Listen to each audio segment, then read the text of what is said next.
sayog ka? Kasi, Uncle, parang hindi na po ako makakapagtapos ng pag-aaral ko. Bakit? Ano bang problema? I'm pregnant. Ano naman, kumundis ka. It's a blessing. Nasa school policy kasi yun.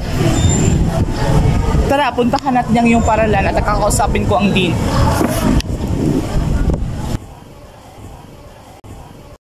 Teacher, may concern lang po ako dahil yung pamangkin ko hindi daw makakapagtapos ng kanyang pag-aaral dito. Yes, I actually heard about your concern, and I will need you to come with me to the dean's office to talk about your issue.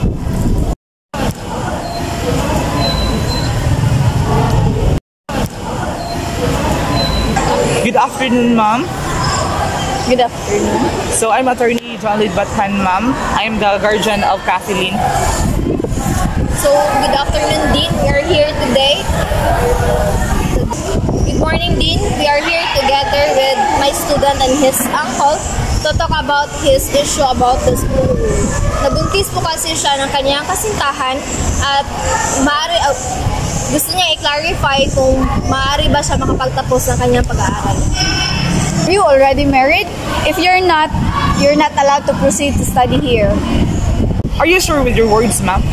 Because according to Republic Act 9710, Magna Carta of Women, in the Article 10, that she can proceed her study even if she got pregnant. But the rules apply even before the Magna Carta of Women approved. Okay, Almaid Madison, I'll allow you to finish your study here and update the school policies. Thank you, ma'am.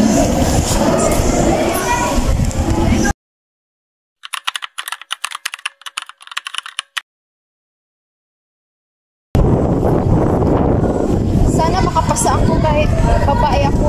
Kaya ko to.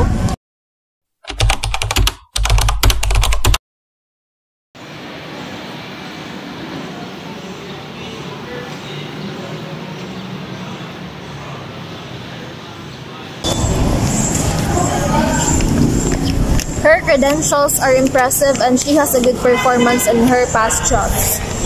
But do you think she will survive the PACAR job?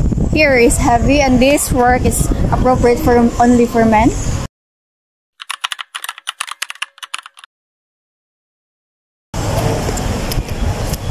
With all due respect, ma'am, kaya ko po ang mga gawaing panglalaki kahit babae lang ako. Yes, Kathleen, I do really think that your skills are more important than your gender. Pero paano kung hindi kayanin ng katawan mo ang mabibigat na gawain?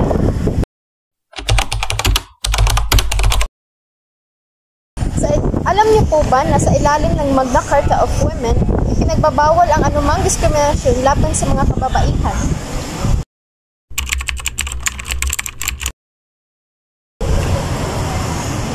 Tama ka, Catherine. Pasensya na. Mukhang kailangan ko pang matuto tungkol sa mga ganitong bagay.